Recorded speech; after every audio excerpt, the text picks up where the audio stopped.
So, fancy a slice of apple? Well, this week on Click, we've stayed on in California, where we're getting our heads around some of Apple's latest offerings revealed at the Worldwide Developers Conference. And in a special report, we take a peek under the skin to find out what makes Apple tick. All that, plus the top tech news stories from around the world and the very best of the web in Webscape. Welcome to Click. I'm Spencer Kelly. Right, straight down to business. The Apple Developers Conference may sound about as interesting as watching paint dry, but in the past it's been the staging ground for some actually really exciting developments. So, what's it delivering this year? Well, Ian Hardy's been finding out. And iPhone freaks and Mac heads, this one's for you.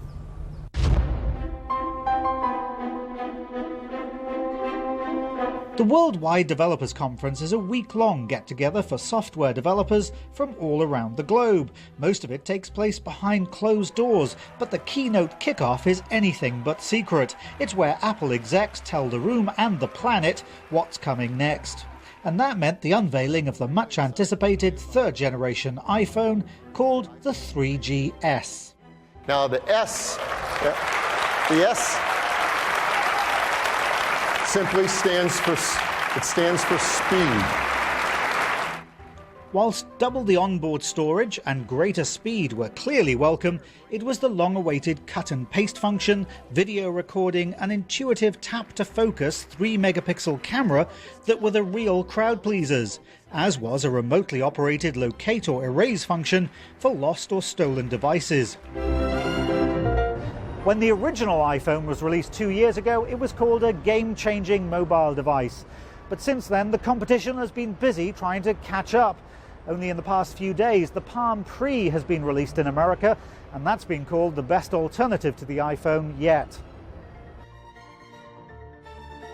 Yet the Pre and similar smartphones have only a mere handful of apps available to consumers, compared to 50,000 apps for the iPhone, a figure that is only accelerating, especially after the announcement that the new 3.0 operating system will enable companies to charge for incremental upgrades within Apple apps. Previously, the customer paid once, and that was that. In-app purchase allows developers to make financial transactions right from within the app. Now, this unlocks whole new categories of applications, things like magazine subscriptions. It also allows people like game developers to sell additional game packs after you've completed the games that came with it. Of course, at the back of everybody's mind was the tantalizing possibility that charismatic CEO Steve Jobs, on sick leave from Apple, would come back to the company earlier than planned by making an appearance on stage. But not even his name was mentioned during the 2-hour-plus presentation. I think people that came here might have wanted to see Steve Jobs, but honestly, I didn't expect it to happen. The fact is that Apple said he was coming in late June, and there was no reason for Steve Jobs to even upstage Phil Schiller, who gave the keynote, and the fact is the announcements of the iPhone 3GS, the new software, and everything else kind of spoke for themselves. After much recent criticism of Apple's hardware prices, there was finally the offer of more processing power and memory upgrades for a lot less dollars. The newest versions of the MacBook Pro and MacBook Air have a mixture of better battery life, more intense color screens, and SD card slots that have been added for the first time. From a consumer point of view, the price was also the most surprising thing about the newest Mac OS, Snow Leopard, which will compete against Windows 7 in the autumn. And the challenge that we set for ourselves is to build a better Leopard. So what does that mean? 3 things. First, lots of refinements across board.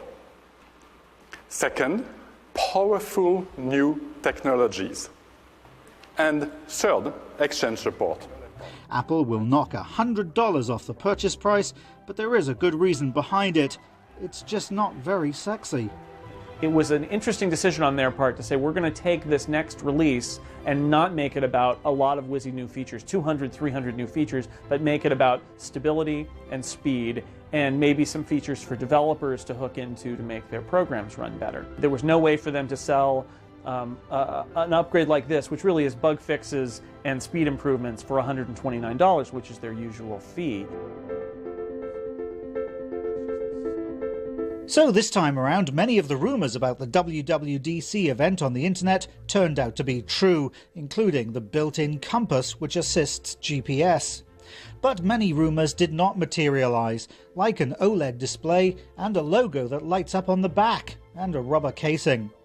There was even speculation that a multi-touch iTablet would make an appearance, but many Mac enthusiasts think that could be the perfect prop for Steve Jobs to carry underarm when he finally makes his public comeback.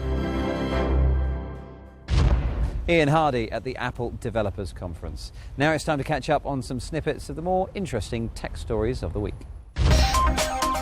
France's top legal body has struck down a key provision of a new anti-piracy law. The legislation would have given officials the power to cut off web access for offenders who repeatedly download copyrighted material. But the Constitutional Council ruled that only a judge could bar people from the web, describing access to online services as a human right. Meanwhile, in Sweden, a pro-file-sharing political party has won its first seat in the European Parliament. The Pirate Party won 7% of the vote in the recent EU elections.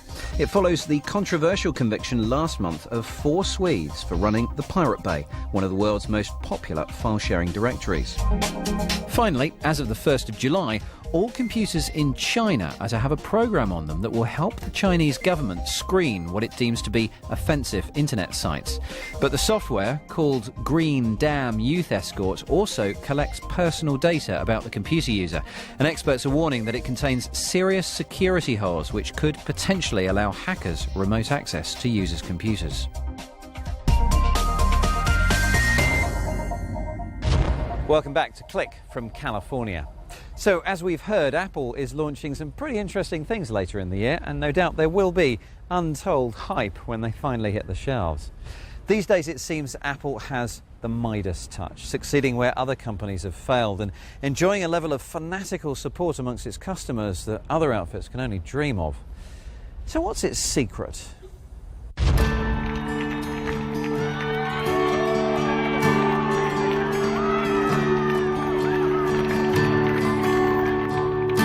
One thing's for sure, its success often flies in the face of conventional wisdom.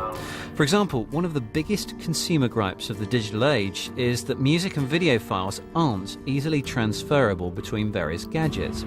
Yet millions of people have willingly accepted Apple's DRM, Digital Rights Management System, which effectively locks down Apple hardware to its own software. If you listen to Apple right now, DRM was a necessary evil that they never loved. However, it also played the role of locking people into their products. So do you believe what they say now, or do you believe what the effect was? Apple has actually had a really difficult time in Europe. There have been a number of European countries which have basically said you need to drop the DRM and you need to make the iPod or the iPhone as well interoperable. It needs to be able to work with other people's systems, with other people's music. This proprietary streak occasionally runs through to the minutiae of headphone sockets and headphones themselves. With the latest iPod Shuffle, Apple achieved ultimate simplicity by moving the controls onto the headphone cord. Arguably a great move, unless you're a third-party headphone maker, of course, in which case you now have to pay Apple a fee every time you make a similar pair of headphones. I believe that Apple means well. What they want to do by controlling the ecosystem is ensure a really great user experience. Remember, Apple is all about interface. They're all about great user experience. And they don't trust anyone outside their sphere to provide as good a user experience as they do.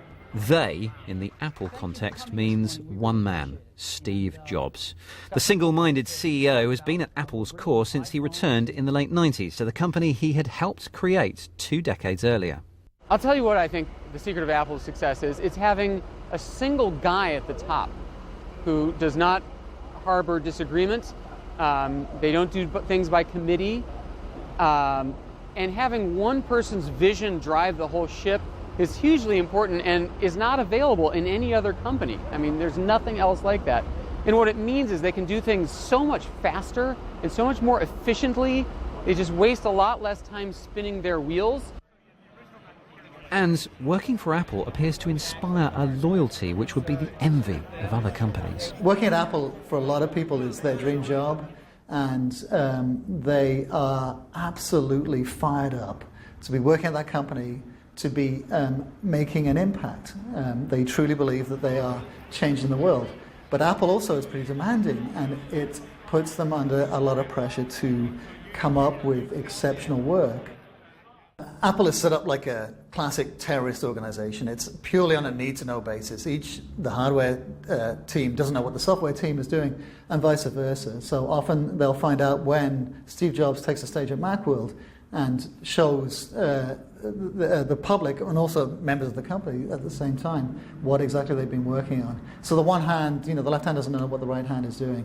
And they go to extreme lengths to set that up. The software programmers will be writing software for a device which they don't even know the dimensions of.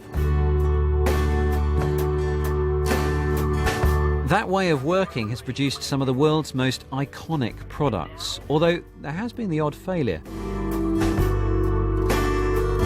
For example, the overpriced, underpowered Cube and the original iMac, which didn't have a CD burner at the very moment when thousands of customers wanted to burn MP3s in the era of Napster's free-for-all. Yet the overwhelming weight of commentary about Apple's products is positive, and that's because of its carefully crafted relationship with the media. The press is a tool of marketing. All of Apple's press interaction is about marketing. They don't do anything that isn't directly involved in marketing their products. And they play the press like a fiddle. I've been dealing with Apple journalistically for 10 years. And right now they're not talking to me so much. And I think it's because I've gone off message and I've been skeptical of some stuff about the iPhone.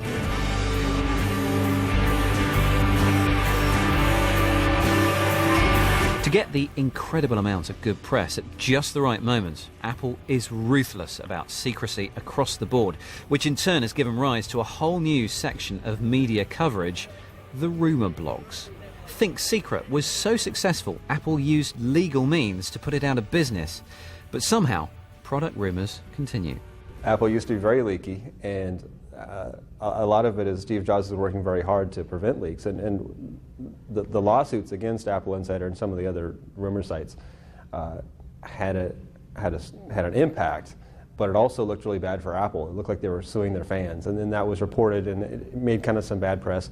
And so Apple isn't doing that anymore. And what they're really doing now is internally stopping people from talking to kind of rumor sites, and so that has had an impact. And a lot of the sources that we talk to are now people from other industry groups that are either clients of Apple or working around them. So it's getting a tighter ship. Whilst Apple has benefited from keeping a lid on the facts before they officially emerge, it isn't always the case.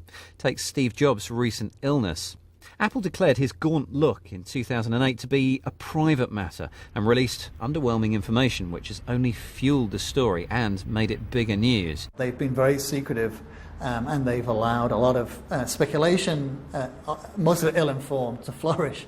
And I think it got to the point where he was on his deathbed. I mean, people were thinking that he was a goner. But despite his temporary absence, his success continues. In April this year, Apple celebrated its 1 billionth download from the iPhone App Store. Mobile phone apps have been out for years, but Apple's App Store was the first time a lot of people heard of them.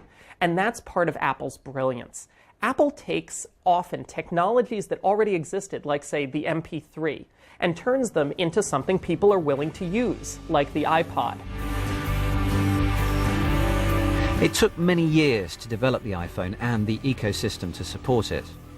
It was a move more carefully calculated than, say, the release of the iPod, which existed without iTunes for 2 years and grew at a pace that surprised even Apple. But that's why watching Apple's ups and downs is such a fascinating pastime. It's a great soap opera, it's a great drama. Jobs is very charismatic, and it's a very amazing company. What Apple does, the rest of the PC industry follows. They set the agenda. An insight there into the world of Apple. Now, we did invite Apple to participate in that report, but they said they don't comment on their internal operations and that our piece was speculative. because it didn't feature anyone from Apple. I'll leave you to work that one out. They also added that running that report could sour our relationship with them. Now, I'm not quite sure what that means, but I'm sure we and you will find out in due course. Okay, moving on now and onto the web. It's time for our weekly roundup with Kate Russell. You can find pretty much every aspect of life represented on the web, and in some cases that sentiment is taken to the extreme, as the proliferation of DIY webcasting means that every aspect of someone's life can be streamed right into your home. Justin.tv began life when a guy called Justin Tan decided to fix a webcam to his cap and stream every minute of his day-to-day life live online. The show was hailed as a real-life Truman Show and attracted so much media attention that the website has now evolved into one of the biggest online communities for broadcasting, watching and interacting around live streaming video. Organised into channels, the actual shows can be pretty random, like the one which streams some guy's LED sign displaying viewers' Twitter comments. Then there's the graphic artist who just broadcasts his PC activity as he's working on some bit of art. All channels have a chat box beside the streaming window so that viewers can chat and interact. As this content is user-generated and the comments section's unmoderated, parents should check out the material before letting younger viewers surf the site. With 41 million visitors a month and 248,000 channels broadcasting live video, you'll be joining one of the most diverse video networks online. And if you think you can do better, just sign up for an account and click the broadcast button. Something a little bit more highbrow now. The piano can be a complicated instrument to learn to play, but our next site provides a handy flash application that will have you tinkling on those ivories in seconds. Grotrian.de is the URL. Head to the section called Game, and this puts you in control of a flash pianolina. Now, there are some pre-programmed tunes you can access by clicking the link on the right, or you can compose your own masterpiece by simply dragging and placing notes or chords into the play area. The speed of the notes is controlled by moving your mouse however fast you want them to run as you place them. Now, there is something a bit squiffy here with the pathing of the flash links when using Firefox. In that browser, the site keeps telling me I don't have the right Flash version installed, and yet the game plays fine if you go to the page directly through the address bar. The Explorer version works if you don't want to type the extended URL in by hand, or you could always pop along to our website and just click on the link to get there. Happy tinkling!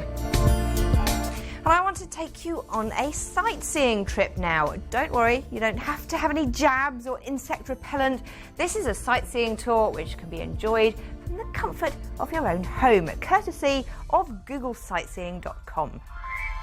Now, we actually showed you this website a couple of years ago, but with the advent of new features such as Google Street View and the fact that they now run a Twitter page to keep all their fans updated, I thought it was worth mentioning again for those who missed it last time around. This site is brilliantly simple in concept. It's basically a blog where visitors are invited to submit any unusual or interesting sightings they found on Google Earth and Street View. It includes things like a film crew hard at work in Amsterdam, and this shot of Paddington Bear taking a trip to the British Museum. About 410,000 unique visitors check out this site each month. If you're interested in the concept but don't have time to find the interesting sites for yourself, I strongly suggest you join them on this Google Sightseeing tour. Now, here on Click, we pride ourselves on bringing you the latest buzz from the world of tech. Webscape is no exception to that rule. And here, my little web friends, is the current must-have accessory to your surfing repertoire. MyBrute.com has become synonymous with online cool. I'm not sure why, but it has, and I have to admit it's strangely compelling. You can make a Brute from the .com website, or you can go and visit MyBrute at TylerBells with a Z.mybrute.com and create a Brute to challenge her. If you do this, Tyler Bells becomes your brute's master, and any experience points you gain, she gains XP too. It kind of creates a pyramid network of experience, allowing brutes to level up faster and gain more skills and equipment as they do. I think the base attributes of your brute and how it will level up are based on random number generation and character creation. It could have something to do with the name or the look that you choose. Either way, it seems impossible to plan this. And arena fights, of which you get 3 a day, are not controllable in any way. It's just a bit of random fun to while away a few minutes at lunchtime. So go ahead and bash a brute. I'll see you in the arena. And if the thought of challenging my brute appeals and you didn't get a chance to note down the URL, don't worry, there are links to all the pages explored today on our website, which resident Click Brute Spencer will be directing you to shortly. See you online. Thank you, Kate. Our website is, no prizes for guessing, bbc.co.uk/click. From there you can email us, you can find out our transmission times, you can watch the whole programme again, and you can catch up on our extensive video archive should there be anything that you missed. Thanks for watching. Catch you next time.